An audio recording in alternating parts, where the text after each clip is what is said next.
Hello friends, welcome back to another video. So I think I'm gonna do like a little series of me finishing books that I have started from my TBR, just so I can help dwindle down my TBR, because I always have the urge to go to the bookstore and just find like a hidden gem in there.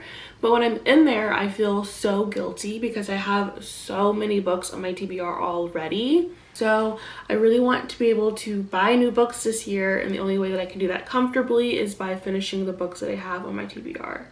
Now, right now I have about 25 to 30 books, which I think is pretty good, because I think when I first started my little booktube journey about a year or two ago at this point, I think I had about 25 books then as well. So I've done a really good job of not exceeding my TBR amount and like reading my TBR, but I'm also really bad about, once I read it, I buy another one and then I don't actually read my actual TBR, if that makes sense. So I think for the first part, or the first video in this little series, I'm going to do a book in the theme of February, since it is the romance month. I like to think of it as. It is after Valentine's Day, but I haven't read a romance all month, or honestly all year. I did finish Iron Flame, but that's more fantasy than it is romance, especially Iron Flame, I feel like.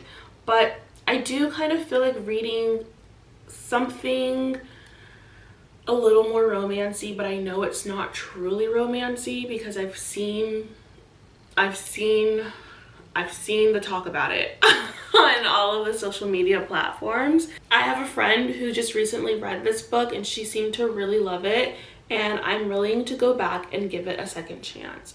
Now, if you've been here for a while, I feel like you might know what kind of book I'm talking about, but if you don't, I am talking about Magnolia Parks.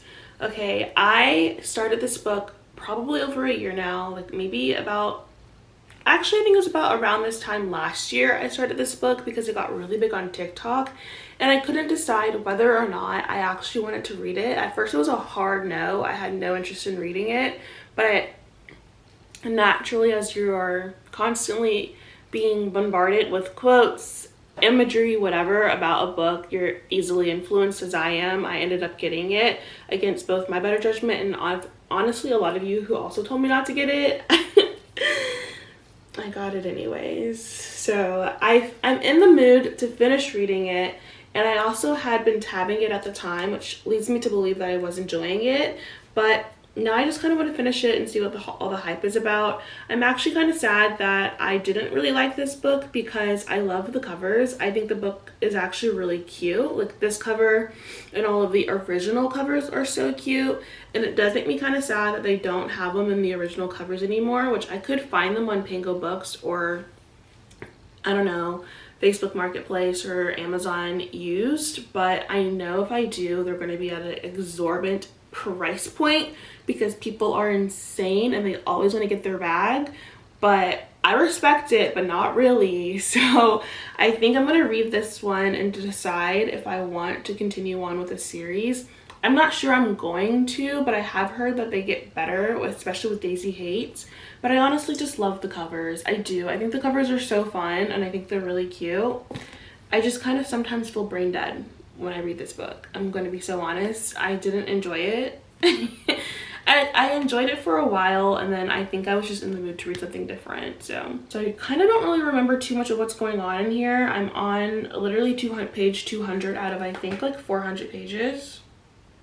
Yeah, 417 pages, so I am halfway through it. If you don't know what this book is about, this is following Magnolia Parks and a group of her friends, and basically she's been in this really long on and off relationship with BJ, and I think this is them during an off period and them trying to navigate life separately, but I'm sure they're going to end up back together towards the end of the book. I've seen people cry over this series, and I just really need to know what I'm missing from it, and hopefully I can figure it out and also be there with you guys who love this series. So we're gonna go ahead and get into it. I think I'm gonna do like a little reading vlog of it. Well, of course I am, but it is currently in the middle of the work day. I'm on my lunch period right now, so I'm gonna read a little bit of this for now, and then I guess we'll catch back up.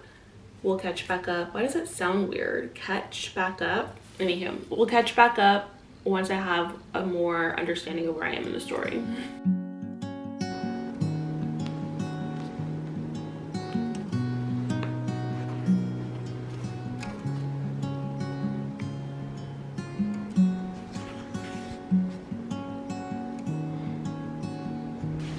Good morning. It's the next day because yesterday I was having a very interesting day where I wanted to do a lot of things at the exact same time and couldn't finish a single task. But I ended up redoing my nails because I was really tired of looking at the paint. But I'm about 20 pages more into where I was the last time I was reading Magnolia Parks, because I also, yesterday after I did my nails, I finished One Day on Netflix, and it absolutely wrecked me. Like, to my core, I was wrecked. Also, I've just woken up. Well, I've been awake for like an hour, but I haven't done any of the morning things. Yeah, I finished One Day yesterday, and I had already seen the movie at least 10 years ago. Like, I've seen the movie before and I knew how it was going to end, so I was very prepared for it. And I only ever watched that movie once because it wrecked me then. So I was very prepared for what was going to happen, and yet emotionally broke me. It really did. Like, I finished it at like 9:30 and could not stop crying until at least midnight.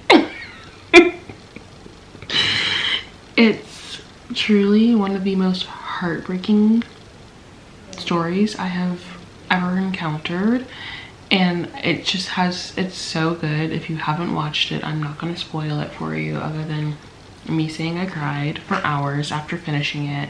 But if you are tentative about watching it, just watch it. Like, it's just such a good story, and I definitely think I will probably do like a breakdown of it in the future, because it's something that I want to do more on my channel, is like film breakdowns or like TV show breakdowns. So if that's something you're interested in, let me know in the comments. But honestly, if you're not, then I most likely am still gonna do it.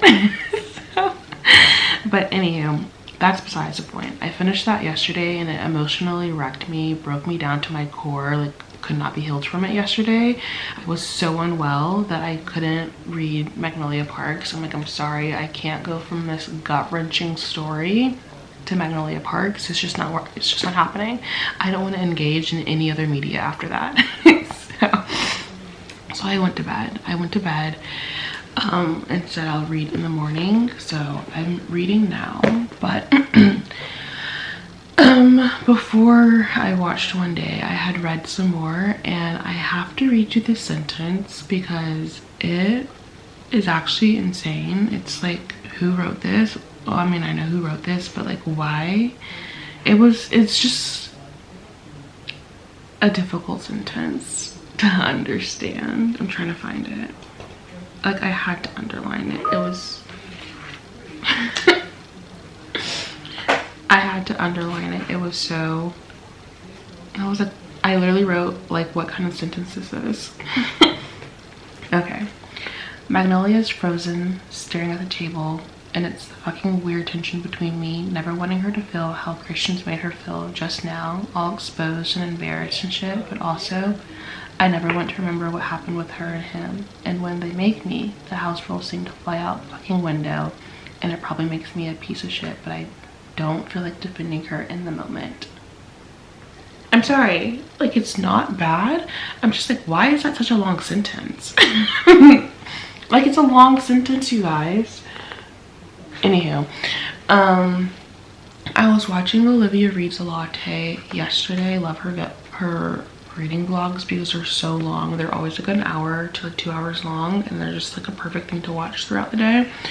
And she was talking about how a lot of times in her opinion, like TikTok, they don't seem to care as much about writing style, and they're more driven by like the actual story, whereas people on YouTube are more particular about their writing style and the books that they're reading, and like they are adamant about not reading books with bad writing style, and I think I have to agree, because a lot of the books that I have read, because they were recommended on Book Talk, have very poor writing style, and I just have a very hard time looking past it.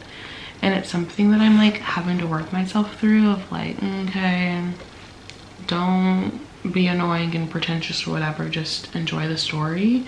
But sometimes it makes it hard to actually read the book when there's like a very, very long run-on sentence, and like when you are used to just like reading the book and just like reading sentences, I don't know, like when they're normal, I don't know how to, like, it's not bad, it's just like, why it makes you have to slow down a lot more, because I'm like, what am I trying to say? I don't always read the sentence, like read the commas and periods in books, because it's just like common, like, you know, like, okay, this is what the sentence is saying, let's move on. But when there are so many commas and dashes in one sentence, I feel like the meaning of the sentence is so easily lost. That's what I'm trying to say. And I think that's an issue that I have with this book, is that the sentences and the sentence structure and just the syntax of it is very conversational and very inner monologue based, that it's so hard to follow sometimes. I'm like, where are we? And what was the point of this 4-line sentence I just read? But anywho, that's my one gripe about this book that makes it very difficult. Like, I enjoy the conversational inner monologue sense of the writing, of like, we're very much inside of their head, and we do tend to think in very short burst sentences in our head, but it does make it kind of complicated to read sometimes. And which is weird, because it's not a complicated book at all, like not at all, but it's just a little more difficult, I think, in my opinion, to gather what the meaning of each sentence is trying to say.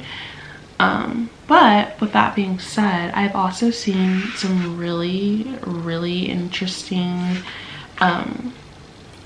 moments and all-consuming bits of love in the story that I think is really interesting. And I think it's because the hardest part about this is that I don't think I've ever really experienced that like all-consuming kind of love before in my life. I know I haven't.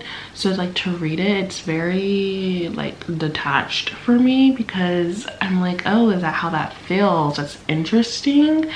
Or I'm a very independent person here, so like witnessing these emotions happening and being like overrun by these emotions is very new to me. And I don't relate, because I'm like, in my head I would just walk away. Which is probably why I haven't experienced these things before, but that's neither here nor there. My main point is that there are some parts of this book that I'm really enjoying.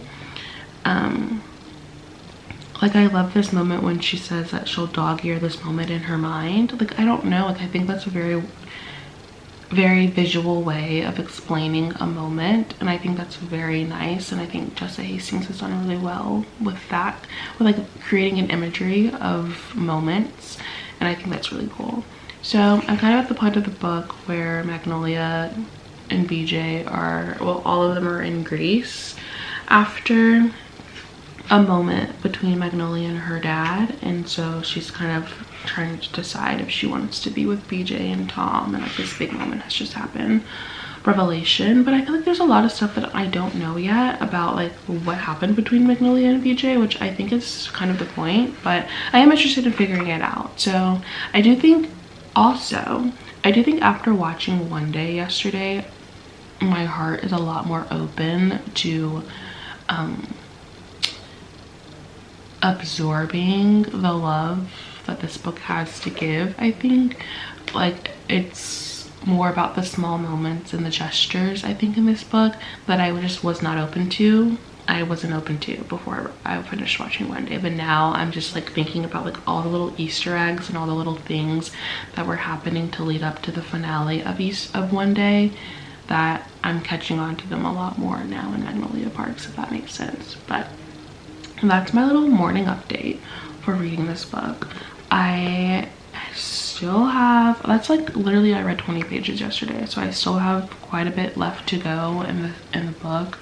But I feel fairly confident that if I really push through, I can finish this book today, honestly, because if I focus, really. I'm working, of course. It's Thursday, so I still have to work today, but work has been very slow. It's very, very slow this week because we had a short week, which is actually quite uncommon that when we have a short week at work that it's this slow, but we're not activating anything right now. Well, we are, but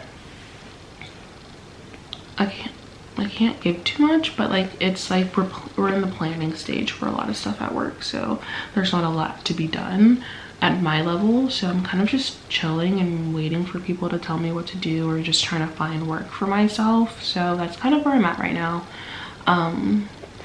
It's 11 o'clock, which means my LA portion of the team is starting to hop on to work, which means my work day will probably pick up a little bit more. So I'm going to take a shower, get ready for the day, and do some more emails or whatever, and then probably read some more at lunch, or honestly like through the down points of the day I'll probably read some more.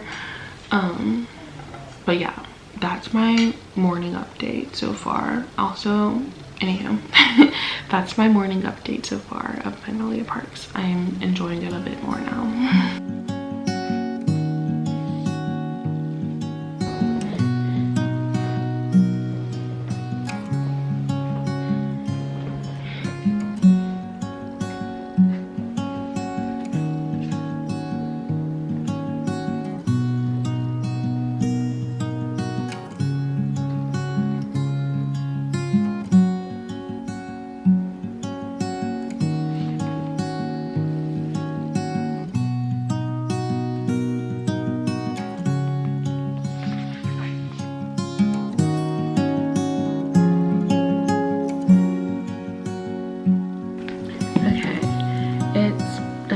Time for an update, but first, so let me show you something.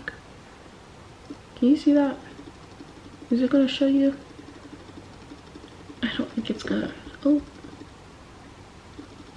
yeah, there you go, guys. I'm on page 339, so I have a little under, I want to say about like 60 pages left. No, I don't want to do the math.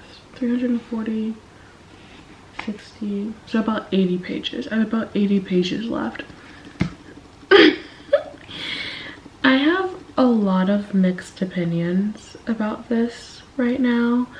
I'm enjoying it. I want to know more, and it's like a train wreck that I just can't look away from, because I'm like, how are we here again? How are we still uncovering skeletons, and how are we still debating skeletons?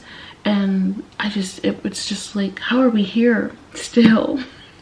I don't really want to give spoilers, but at the same time, it's like the only way that I can think to talk about where I am and like my thoughts about the book so far. So I'm gonna do like some spoilers, and I'll put like a timestamp of where you can go if you don't want those spoilers, because I need to talk about this. Basically, I'm at the point of the book where BJ and Tom and Magnolia are in like a throuple, honestly, at this point, because Tom and Magnolia have admitted to each other now that they like each other, and it's the same time that Magnolia and BJ have, you know, like finally kissed after 2 years.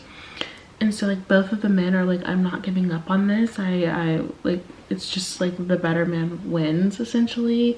And Magnolia is kind of like having her cake and eating it too, which in my defense, I don't really see the problem with having cake and eating it too. I'm like, what does that phrase mean?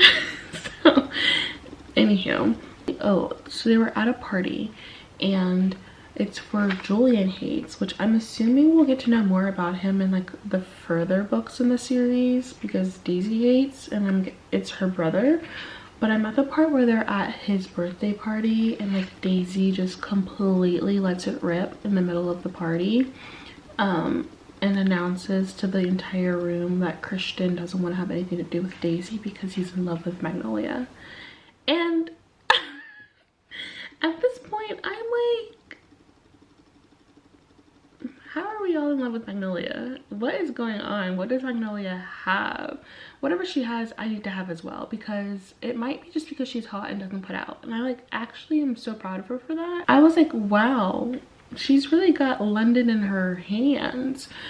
Between Tom, BJ, Christian, what's that man named? Rush Evans. Like they all, Magnolia's got it, I guess, and I have to appreciate her for that. That I actually really do enjoy. I am starting to like Magnolia a lot more. Before, I didn't like dislike her. I just didn't have strong feelings towards any of the characters, honestly. I'm not really in love with any of them, but I am enjoying them enough to be like, okay, slay. But let's see. I'm trying to go back through some of my notes because I've been tabbing a lot because I've just been in the mood to tab. And also I find that a lot of times I read books and I have a lot of thoughts and criticisms on them, but then like as soon as I finish reading them, they're all out of my head. I don't remember any of the thoughts I had about the book anymore, and I think that's kind of defeating the purpose of reading. Like I don't want to read and just immediately forget the things that I'm reading. So let's see. Oh, I guess we can actually hold my thoughts and criticisms until the end of the book. It's crazy. It's actually so crazy because I'm kind of like, I don't know. There's like a lot of interesting bits about love, and I do find it kind of difficult. This will be my one criticism. I do find it, there's a lot of it. Jesus.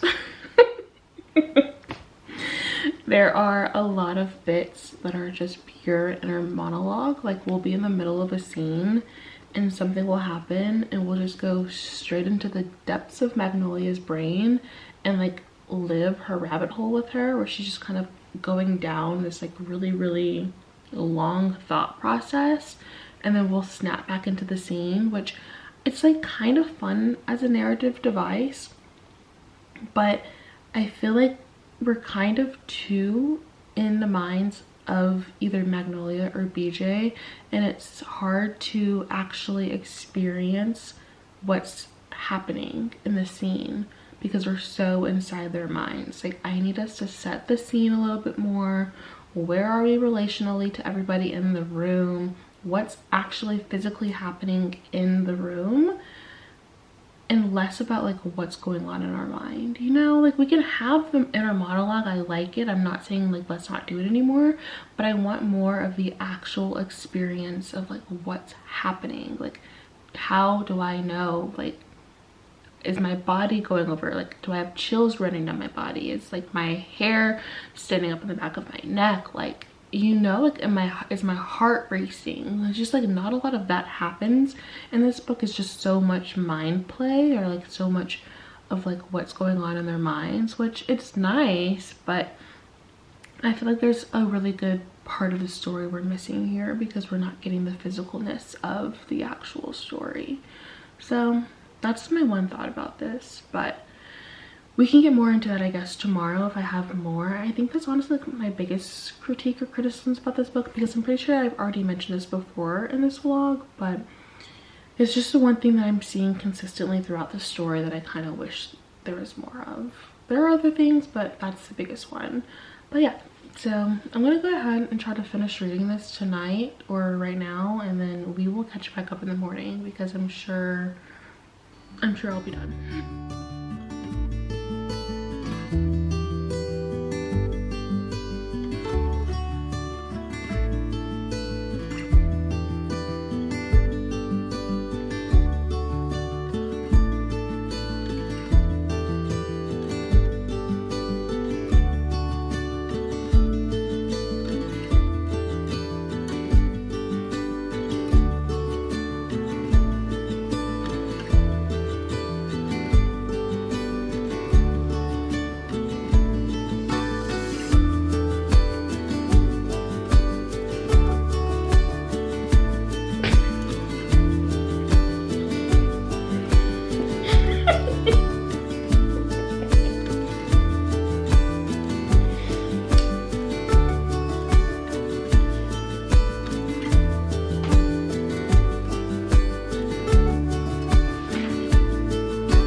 should have known.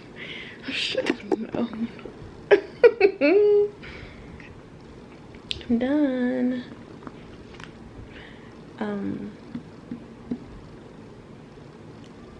I have no words. I actually have no words right now. I'm gonna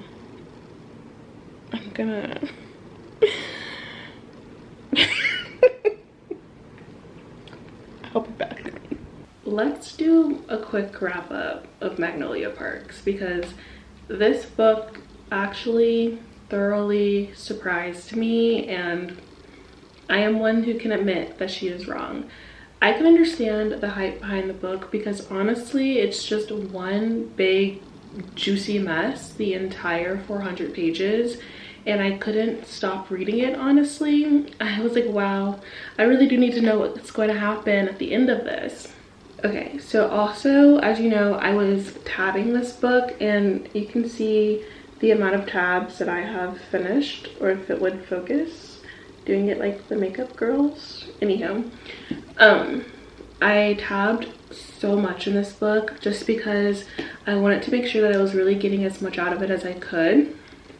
And there were a lot of points that I actually really liked in the writing, like the actual imagery and metaphors that were used in it, and less about like the actual writing style, which I'm not gonna beat that dead horse back into glue because I've talked about it, I think, a lot already about how it's not my favorite writing style.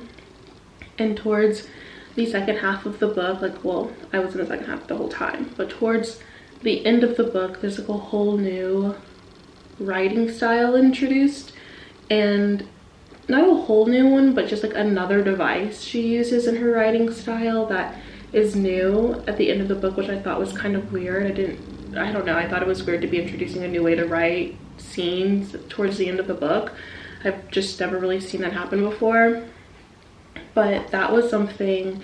But my tabs, most of them were, let's see, whoa, okay, I do still tab in pencil or like annotate in pencil because I can't commit to the pen quite yet in my books. Even though it's my book, I just can't commit to putting ink in it because what if I need to erase it? I don't know. But these are my tabs. I don't know if you can actually tell what they say, but essentially I had a tab for Magnolia, quotes I like, imagery, plot / backstory reveals, and BJ, criticisms and thoughts, and then questions on love, because essentially the whole theme of this book is how many loves do we get in a lifetime, which is not a spoiler. It's literally like the first sentence of the entire book, I think. And I think it's a really interesting question, and we see it come up throughout the book consistently, so it is a consistent theme throughout the book. But I think it's interesting because how many lifetimes, I mean, how many loves do you get in a lifetime? And between Magnolia and BJ, it's like, man, I think you guys only get one, and I'm really sorry to tell you that. So I guess let's go through some of the thoughts I had. This is one thought that I had while reading, and it's more about the Magnolia and BJ as a couple.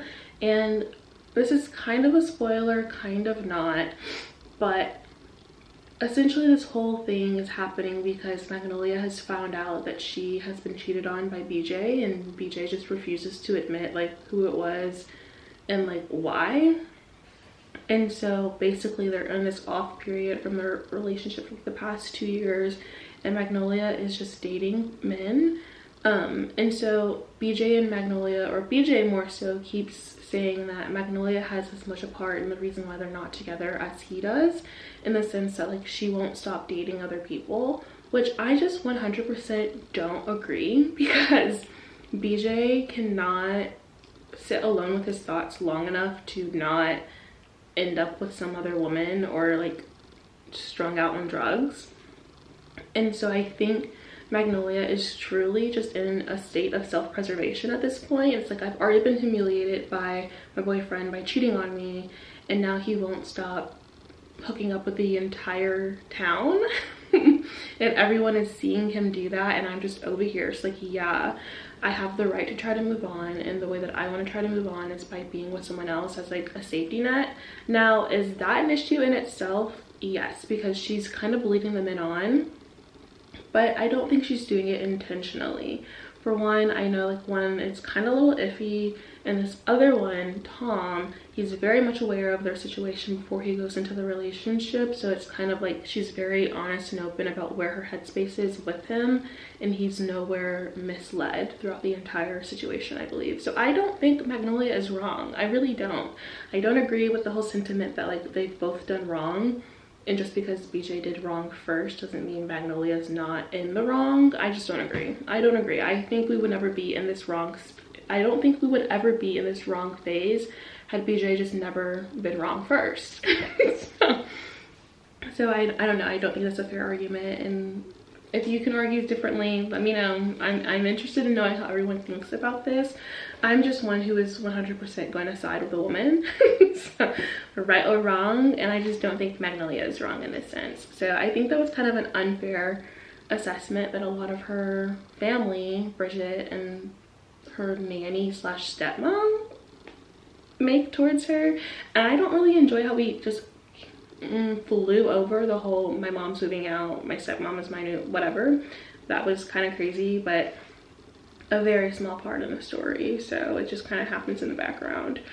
And then I do like to say there is a lot of really cool themes or like reoccurring items throughout the story about how every time BJ messes up or BJ wants to apologize or like be closer to Magnolia, he buys her clothes. I wrote, he buys her clothes because he's sorry and he loves her, but also because it's their Morse code. It's a signal that when she wears it and when they think all is lost. Sorry, hold on. He buys her clothes because he's sorry and he loves her, but also because it's their Morse code, their bat signal, that all's not lost when she wears them. It's oddly possessive for both of them. She can't shake him because he's all over her and he won't let her. So it's just an interesting, I think the clothes is a very interesting way to, I mean, I'm not gonna lie, every time that there was an outfit description of like the actual piece of clothing they were wearing, I skipped that sentence completely. I was like, I really don't care. So, but I do think clothes play an interesting role in this story in like a way to be a narrative device. So I think that was interesting in itself. Oh, their like lighthouse in this book is that love conquers all. Like that's what BJ and Magnolia is keeping strong in their hearts to keep themselves together, which when I was reading it I was like, baby, love is conquering y'all and not in the way y'all think it is. It's like y'all need to let that one go.